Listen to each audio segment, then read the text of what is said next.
Hello there, it's Sam Leon here, and I'm with Tony Bonney. Tony and I have been friends for a number of years. We've done business together. I like our friendship part and I like our business part. His business is quite unique. Boy, is it timely. And I'm going to let Tony tell us all about it. His business is called Podium on Purpose. What is Podium on Purpose? Hi, Sam. And thanks for not mentioning how many years we've been friends. I do appreciate that. Podium on Purpose is actually a consultancy that is about building trust. And we use purpose as our focus because if you understand who you are and what you're about, you can actually build trust through the consistency of delivering that. Right. Well, that was said very succinctly.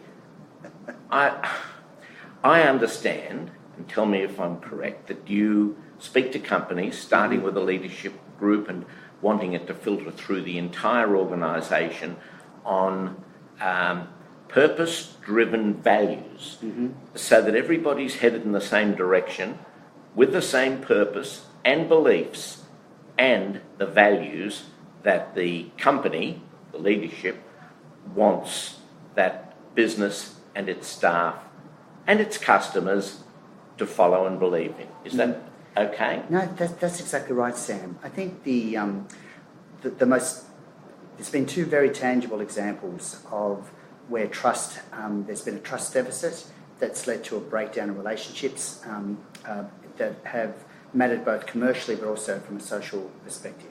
The first we're seeing, of course, is with the banks and the Royal Commission that's occurring at the moment. Rachel Botsman is a global expert on trust, and Rachel talks about the lack of institutional trust that society is developing, simply because we find ourselves in these circumstances time and time again where the institutions we created to support us and to facilitate our society let us down through their commercial mechanisms. And so we as society are saying there must be another lens through which we can look at these issues. The other piece which has been extremely topical in the last couple of weeks has been the cheating scandal in South Africa with the Australian cricket team. And you look at a situation there where those players decided that winning however they needed to win was more important than what that cricket team actually means to Australians and in Australian folklore, and therefore broke our trust in the way they actually went about playing the game and cheating in that instance. And so it's interesting you say that. So we as an organisation look at trust as being obviously a key piece in any relationship, whether it be personal or commercial or whatever it might happen to be. But looking at the trust itself alone is not enough. How does an organisation actually bring itself to be trusted?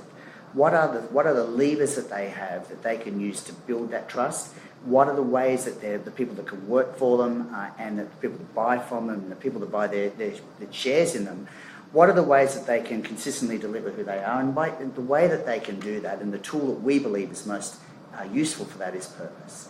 Purpose is not your mission. It's not that you're making money for shareholders. It's not that you're actually providing money in the interest of banks, for example, providing money for businesses to grow. Those are the things you do. They're the technical things you do. Your purpose is the reason why you're there in the first instance. And banks, and the reason why the trust deficit's emerged is because banks have forgotten that they're there to facilitate us as a society in sharing our money with each other. Insurance companies have lost an understanding that they commenced as a social enterprise through the London fires, and people understanding that they couldn't cover all of their risk on their own, that they had to share it amongst each other. We as an organisation condense all of these complex issues into why are you actually here? If you're here for that reason, what are the behaviours that would example that? What are the behaviours that would not example that? And let's start making some choices about which you want to be and build consistency into that approach. So that's a much longer explanation of what it is that we do. No, but it's a good one. And also, Tony, I know, and this isn't the forum, if any forum is, to discuss who your clients are, but you've got some big companies on your client list. And going back to those cricketers and the ball tampering, of which there's been so much written and videoed and commented upon, it wouldn't have even come up had you been working with Cricket Australia. Thanks. They wouldn't have even discussed it over their lunch break. It wouldn't have been a topic. So I know where you're coming from.